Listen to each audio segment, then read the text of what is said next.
اجن ماموں کا بیٹھکا ذکیہ مشہدی۔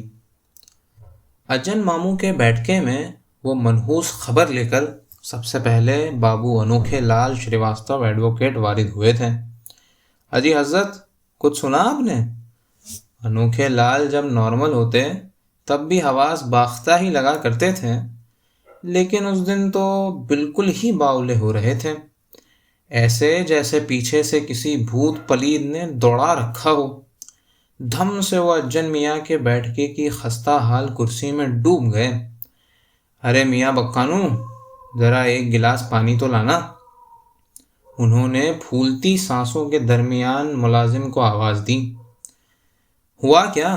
اجن ماموں نے حقے کے نئے منہ سے نکالی اور پھر منہ میں ڈال کر آرام سے گڑگڑانے لگے۔ یقیناً انوکھے کو آج پھر رام ناتھ اہیر کی مرکھنڈی گیا نے دوڑایا ہے۔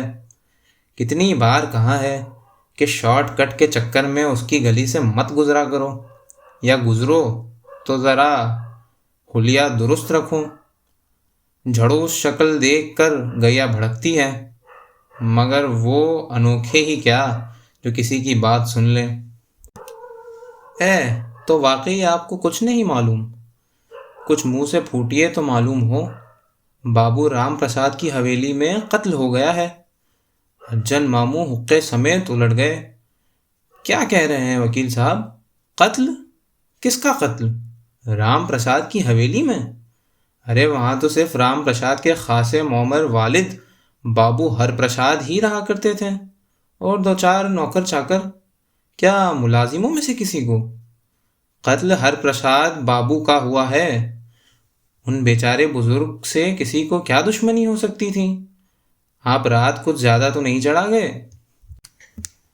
کیا بات کرتے ہیں اجن ماموں؟ انوکھے لال رپٹے میں انہیں اجن میاں کی جگہ اجن ماموں کہہ گئے۔ ویسے اجن ماموں تھے تو جگت ماموں، لیکن ایسا بھی نہیں تھا کہ برابر کے یار دوست ماموں کہنے لگے۔ کبھی کوئی کہہ دیتا تو بڑی زور سے بگڑتے، لیکن اس وقت ذہن دوسری طرف مائل تھا۔ ارے بھائی، ہوگا کچھ آپس کا معاملہ، یا کوئی چوری کرنے کی نیت سے گھسا ہوگا اور وہ جاگ گئے ہوں گے۔ کچھ سامان بھی گیا؟ ابھی پتہ نہیں چلا۔ اجن ماموں نے جلدی سے کھوٹی پر لٹکی شیروانی اٹھائی اور ٹوپی پھٹکاری، لیکن حافظ صدر الزمان، جو محلے میں حافظ بھنڈی کے نام سے مشہور تھے، اپنی شیروانی ان سے پہلے چڑھا چکے تھے۔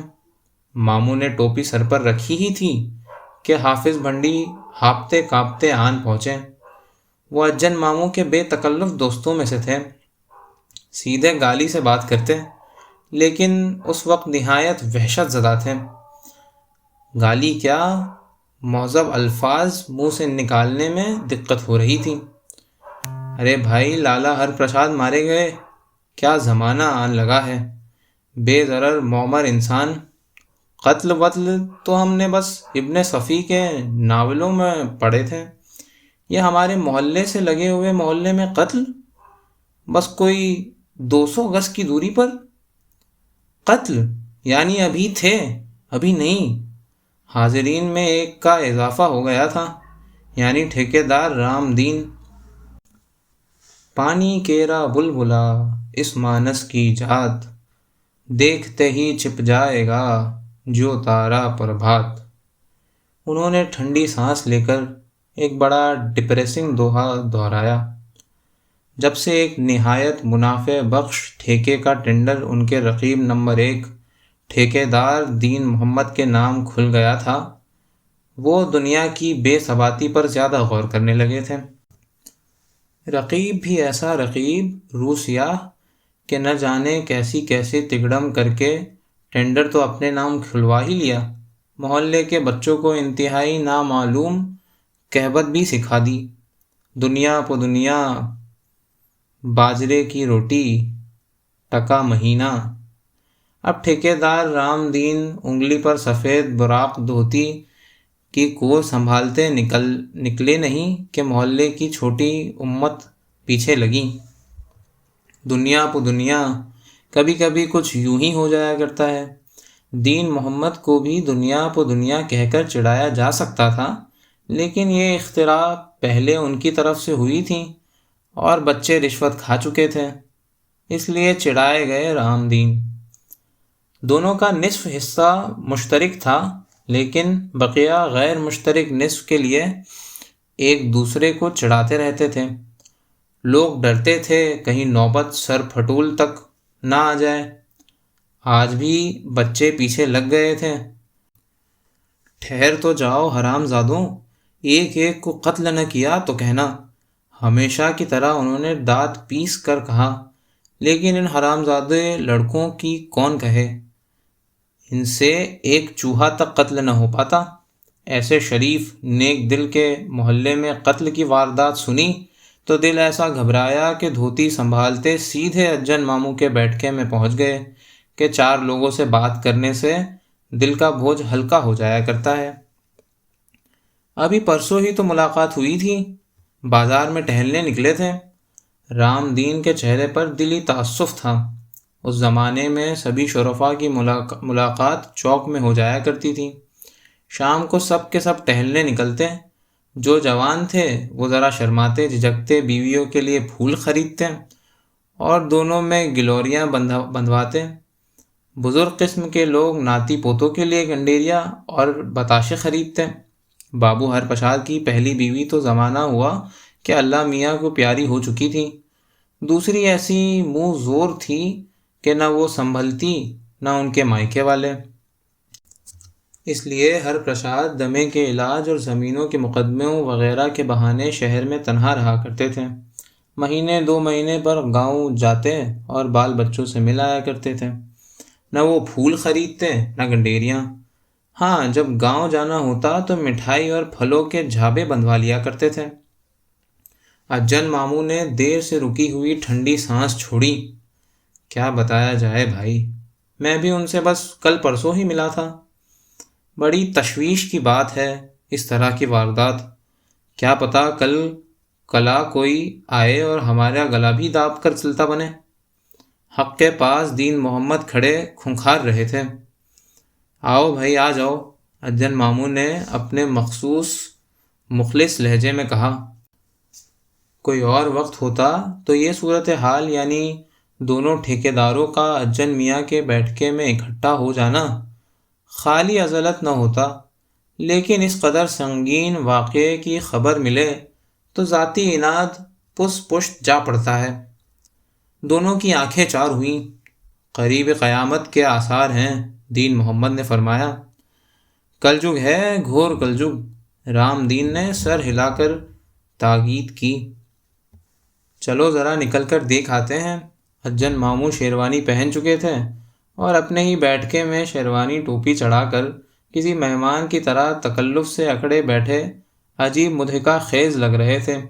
انہوں نے اپنی چاندی کی مٹھ والی چھڑی اٹھائی اور اٹھ کر کھڑے ہوئے۔ سارے احباب ساتھ چلے۔ رام پرساد کی حویلی کے سامنے خلقت ٹھٹ لگائے کھڑی تھی۔ پولیس والے ہٹو بچو کرتے آ جا رہے تھے۔ حویلی بیچ بازار میں تھی، چاروں طرف دکانیں ہی تھیں۔ بہت دن سے بابو رام پرساد کہہ رہے تھے کہ اپنا بھی نیچے کا حصہ کٹرے میں تبدیل کروا دیں گے، لیکن چونکہ خود زمینوں پر رہتے تھے اس لیے ادھر توجہ نہیں دے پا رہے تھے۔ رہے ہر پرساد تو اب اتنا کچھ جھنجھٹ ان کے بس کا نہیں تھا۔ ہاں، بیچارے دکھیا، بغل میں کرانے کی بہت بڑی دکان تھی۔ اس کے مالک عبدالشکور باقاعدہ آنکھیں پوچھ رہے تھے۔ 60 سے کوئی برس 2 برس اوپر آئے ہوں گے، ابھی تو 20 برس اور جی لیتے۔ دمے کا کیا، دمے میں کہیں کوئی مرا کرتا ہے، وہ بھی جس کے پاس اتنی دولت ہو۔ ہمہ وقت ڈاکٹر حاضر، دوائیں ساری لکھنؤ سے آیا کرتی تھیں۔ ارے ابھی تو ان کی ماں کا انتقال ہوا تھا، بس ہوئے ہوں گے 6-8 مہینے۔ کام پر جو سر منڈایا تو ابھی پورے بال تک نہیں اگے تھے۔ نیک آدمی تھے، اپنے کام سے کام۔ کسی نے مزید معلومات مہیا کی۔ داروغہ جی کیسے سپاٹ بلکہ کرخت چہرے کے ساتھ پوچھ تاچھ کر رہے تھے۔ ارے صاحب، ایک آدمی چلا گیا، کچھ تو چہرے سے ملال ظاہر ہو۔ رامیشور دیال نے کہا۔ ان کے مٹھائیوں کی بہت بڑی دکان تھی۔ بابو ہر پرساد ان کے مستقل گاہکوں میں تھے، سب سے مہنگی مٹھائیاں خریدتے۔ بالائی کا دونا روز جایا کرتا تھا۔ بالائی پر کالی مرچ کا سفوف چھڑک کر کھاتے تھے کہ دمے میں فائدہ ہوتا ہے۔ بھیڑ ہٹائیے یہاں سے، کام کرنے دیجیے ہمیں، ایک پولیس والے نے ڈپٹا۔ لوگ ذرا تتر بتر ہوئے، لیکن پھر وہی جم غفیر، کام کام الگ، جتنے منہ اتنی باتیں۔ لیکن ایک بات مشترک تھی کہ مرنے والا بیچارہ بڑا نیک اور بے ضرر سا انسان تھا۔ پتہ نہیں چھوٹے لالا کو خبر ہوئی کہ نہیں، حجن ماموں کو بڑی فکر تھی۔ نوکروں کو تو پولیس باندھ لے گئی ہوگی۔ انوکھے لال ساتھ ہی واپس آ گئے تھے۔ انہوں نے جیسے تسلی دی، ضرور ہو گئی ہوگی، اپنے موٹر ہے، جلدی ہی پہنچیں گی۔ دو چار لوگ اور آ گئے۔ اس دن اتفاق سے اتوار تھا، کچہری بند تھی اور زیادہ تر دکانیں بھی۔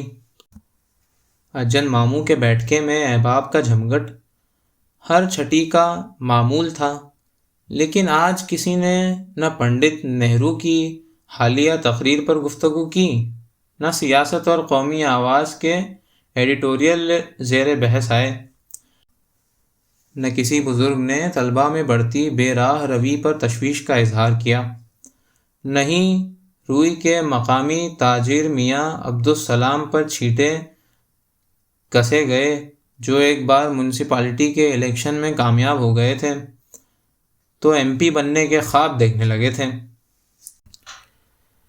جاہل نمبر 1 مستیا کبابی کی دکان کے ٹھرے پر بیٹھ کر کباب کھاتے اور چائے سڑکتے۔ حجن ماموں نے اپنی خالص ذاتی تھیوری کے مطابق کہ فرائیڈ اور ینگ جیسے حضرات سے ان کی واقفیت قطعی نہ تھی، ان کی شخصیت کی درجہ بندی احمق فتین کے تحت کی تھی، یعنی وہ شخص جو مزاجاً فتنہ پرداز ہو لیکن حد درجے کا احمق ہونے کی وجہ سے فتنے کھڑے کرنے میں کامیاب نہ ہو سکے۔ لو میاں، اب ایسے ایسے ہمارے ممبران پارلیمنٹ ہو گئے سالے، کہا۔ حجن میاں کے بیٹھکے کے 10ویں طاق کہکہوں سے بھر جاتے اور ان میں رکھے کاغذی پھولوں کے گلدان الٹ الٹ پڑتے۔ موکھوں میں بیٹھی گوریاں پھر پھر کر کے اڑ جاتی، لیکن آج حجن ماموں کی بیٹھک میں کوئی قہقہا نہیں گونجا۔ طاق میں رکھے کاغذی پھولوں کی پنکھڑیاں ذرا نہ ہلی۔ گوریاں موکھوں میں ساکت بیٹھی رہیں کہ ان سب پر سانس بھی بڑی آہستگی کے ساتھ دستک دے رہی تھی کہ شہر کے بازار میں ایک قتل ہو گیا تھا، صرف ایک قتل۔ ملازمہ کئی بار آ کر پردہ ہٹا ہٹا کر بیٹھکے میں جھانک چکی تو کوئی 3 بجے حجن ماموں اندرون خانہ تشریف لے گئے۔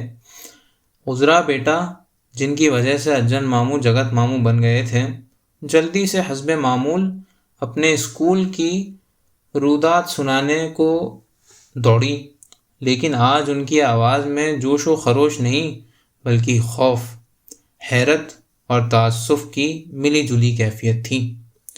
ماموں، آج ہمارے ڈرائیور نے وہاں بس روکی۔ پھر وہ چپ ہو گئی۔ کہاں بیٹا؟ وہیں جہاں ایک بوڑھے آدمی کا قتل ہو گیا ہے۔ وہ بابو ہر پرساد تھے بیٹا۔ اور ہاں، تم نے کھانا کھایا؟ آپ نے نہیں کھایا تو ہم کیسے کھا لیتے ماموں؟ اور ماموں وہ لالا ہر پرساد؟ ہاں بیٹا، لالا ہر پرساد۔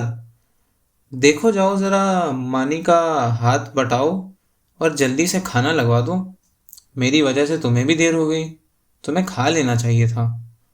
انہوں نے بیوی کو آواز دی۔ عذرا کی ممانی۔ وہ دوڑی ہوئی آئیں۔ آ گئے آپ؟ سنا ہے بابو رام پرساد کی حویلی میں۔ ارے بھائی، پھر پوچھ لینا، بچوں کے سامنے یہ قتل و غارت گری کی باتیں۔ جاؤ جاؤ اپنا کام کرو اور کھانا لگواؤ، عذرا بھوکی ہوگی۔ پھر زیر لب بولے، گرچہ کیا کھانا کھایا جائے گا وہ معلوم ہے۔ ایسا جی خراب ہوا ہے سن کر۔ سو تو ہے، ممانی نے تائید میں سر ہلایا، اور کئی ہفتوں تک ہلاتی رہی کہ ان سے ملنے والی ہر عورت اور ماموں کے بیٹھکے میں آنے والے ہر مرد کی گفتگو کیا زمانہ آن لگا ہے کہ ٹیپ کے بند سے شروع ہوتی اور اسی پر ختم ہوتی تھی۔ پھر یہ گردان کرتے کرتے اجن ماموں کا زمانہ ختم ہونے لگا۔ ان کے بیٹھکے کا پلاسڑ اور ان کے تمام ساتھیوں کا کلف جھڑ گیا۔ وہ سب کے سب ڈھیلے ڈھالے سے گردن لٹکائے بیٹھے اپنی دھندلی ہوتی ہوئی آنکھوں سے سامنے کی دنیا کا منظر دیکھ رہے تھے۔ دنیا جو قتل و غارت گری کا ایک مہیب کولاج بنتی جا رہی تھی، اور جس سے انہوں نے عذرا کو دور رکھنا چاہا تھا۔ قصبے میں بیک وقت ایک ہی کنبے کے 11 افراد کا قتل، بغل کے ضلع کے گاؤں میں ایک ذات کے تعلق رکھنے والے 24 آدمی مارے گئے، شمال مشرق میں ایک مخصوص قبیلے کے پورے گاؤں کا صفایا، پٹھانوں کی اس بستی میں اوسطاً روزانہ 2 آدمیوں کا قتل، پچھلے چند ماہ کی کل تعداد 160، گھاٹی میں آج پولیس کے 2 جوان سمیت 32 آدمیوں کی موت۔ اس کولاج میں چپکے اخبار کے تراشے دھرتی سے آسمان تک پہنچ رہے تھے۔ اجن ماموں نے اپنی دھندلاتی آنکھوں سے بہتا پانی پونچھا اور لا تعلق سے دروازے کی طرف دیکھا، مگر وہ لا تعلق نہیں رہ سکے، اس لیے کہ عذرا کا سب سے چھوٹا بیٹا، جو ماشاء اللہ سے خاصا 20 برس کا تھا، ان کے بیٹھکے میں داخل ہو رہا تھا۔ اجن ماموں خفا ہو کر غرائے، بوڑھے شیر کی غراہٹ، کہاں سے چلے آ رہے ہو میاں؟ برف کٹ رہی ہے اور موٹر سائیکل پر اڑے اڑے پھرتے ہو، اور وہ ہیلمٹ کہاں ہے تمہارا؟ ماموں میں ابھی سلام چوک کی طرف سے آ رہا ہوں۔ اس کی آواز کچھ سنجیدہ تھی۔ ماموں کے سارے دانت جھڑ چکے تھے، اس لیے انہوں نے دل ہی دل میں دانت کٹکھٹائے۔ کوئی سلام چوک کا نام لیتا تو ان کے اندر ایسا ہی رد عمل پیدا ہوتا تھا۔ میاں عبدالسلام کا بیٹا بے وقوف فتین نہیں تھا، فتنہ اس نے باپ سے ورثے میں پایا تھا، اور چالاکی گرد و پیش کے تیزی سے تبدیل ہوتے منظر نامے سے۔ وہ لوگوں کو نقصان پہنچانا چاہتا تو حماقت اس کے آڑے نہیں آتی تھی۔ سلام میاں ایم پی نہ سہی، مقامی ایم ایل اے تو بن ہی گئے۔ ان کی اس کامیابی میں بیٹے کا بڑا ہاتھ تھا۔ اس نے اور کامیابی حاصل کی، جن میں ایک یہ بھی تھی کہ باپ کو ایک عظیم ہستی ثابت کر کے ان کے نام پر شہر کے چوک کا نام رکھوا دیا۔ وہاں کہاں مٹر گشتی کر رہے تھے؟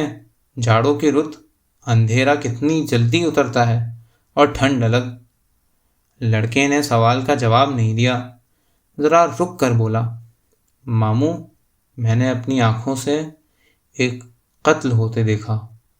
اس کے منہ سے نکلے ہوئے الفاظ دیر تک ہوا میں کانپتے رہے۔ تم نے ایک قتل ہوتے دیکھا؟ ماموں نے بیزادی سے اس پر ایک اچٹتی ہوئی نظر ڈالی، پھر جیسے یکایک وہ ہوش میں آ گئے۔ خاموش! انہوں نے ہونٹوں پر انگلی رکھی، ان کی آواز کسی سانپ کی پھپکار سے مشابہ تھی۔ ماموں، اس نے بات جاری رکھی، میں سلام چوک کے پیٹرول پمپ پر رکا تھا۔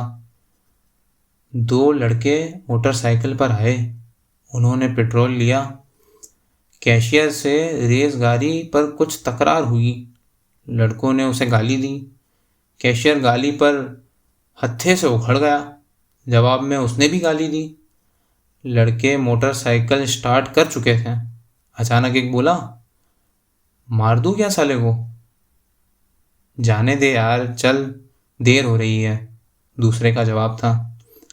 نہیں یار، مار ہی دیتا ہوں۔ اس نے انجن بند کر دیا، دوبارہ اندر گیا، چمڑے کی جیکٹ کے اندر سے ریوالور نکالا اور اور کیشر کو گولی مار دی ماموں۔ الفاظ پھر ہوا میں کپ کپانے لگے تھے۔ انہوں نے تمہیں، میرا مطلب ہے وہ تمہیں پہچانتے تو نہیں؟ میں اندھیرے میں تھا، دوسرے انہیں کسی بات سے کوئی فرق نہیں پڑتا۔ آخر وہاں اسٹاف کے 2 آدمی تو تھے ہی، چند قدم دور چوراہے پر کانسٹیبل بھی تھا۔ میں تمہاری بات کر رہا ہوں۔ ماموں کا جملہ مختصر تھا اور لہجہ سخت و سپاٹ۔ میں محفوظ ہوں ماموں، آپ بالکل فکر نہ کریں۔ میں تو بس یہ سوچ رہا ہوں کہ میری آنکھوں کے آگے ایک شخص مارا گیا۔ ماموں، بس چند منٹ قبل وہ اپنی ڈیوٹی انجام دے رہا تھا۔ تندرست و توانا جوان آدمی، بھاپ نکلتا چائے کا کوزہ چھوکرے نے اس کے سامنے بس لا کر رکھا ہی تھا۔ وہ ایک دم سے خاموش ہو گیا۔ اجن ماموں کی چہیتی عذرا کا سب سے چہیتا، سب سے چھوٹا نوجوان بیٹا محفوظ ہے۔ انہوں نے اطمینان سے مچمچاتی آنکھیں بند کر لیں۔ آتش دان میں آگ جل رہی تھی اس گھر کے اندر۔ کم از کم اس دن، اس لمحے ان کے سارے عزیز بخیر و محفوظ تھے۔ اس نے اسے کیوں مارا؟ کیا مارنے والا جلاد تھا اور مقتول کو پھانسی کی سزا ہوئی تھی؟ اجن ماموں کے بیٹھے کے طاقچوں میں رکھے کاغذ کے بوسیدہ پھولوں نے باہم سرگوشی کی اور کہا، نہیں۔